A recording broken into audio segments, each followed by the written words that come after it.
Now we're joined by Behnam Ben Taleblu, a senior fellow of the Foundation for Defense of Democracy. He's joining us from Washington, so appreciate your time with us here. I want to bring us back to the letter that President Trump sent. I think it's dated sometime around March 19th that he sent to the Ayatollah. Gave a 2-month ultimatum to disarm. What do you make then of the sort of seriousness or the significance of that now? Is it apparent in Iran's response today? Well, it's great to be with you. I think the Islamic Republic is trying to engage in a tit-for-tat rhetorical escalation against the Trump administration and against President Trump in particular. I think their response to Trump's offer of direct negotiations is indirect, private negotiations mediated via a country that has been used in the past, such as Oman, for example.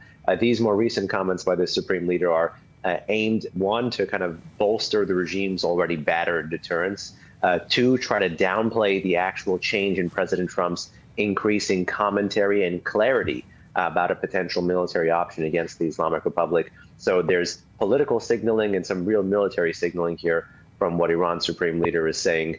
But it's also designed to kind of do what everything else he's been doing for the past few months has been, which is to find a way to limp along and buy time.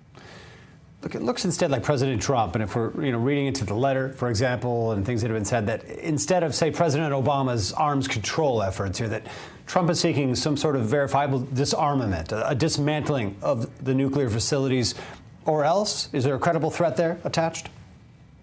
That's indeed what the Trump administration is signaling. In particular, Mike Waltz has actually used the language of dismantlement or disarmament in a recent Senate hearing, for example, with the DNI.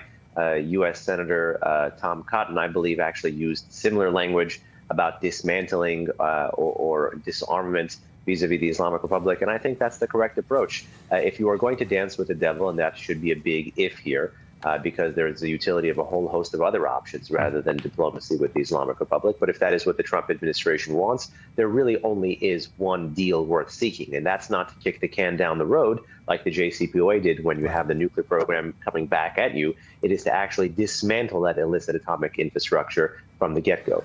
Now, the big question I want to throw you away here. Look, there's been a lot of us here in Israel wondering why we haven't struck yet at the nuclear infrastructure.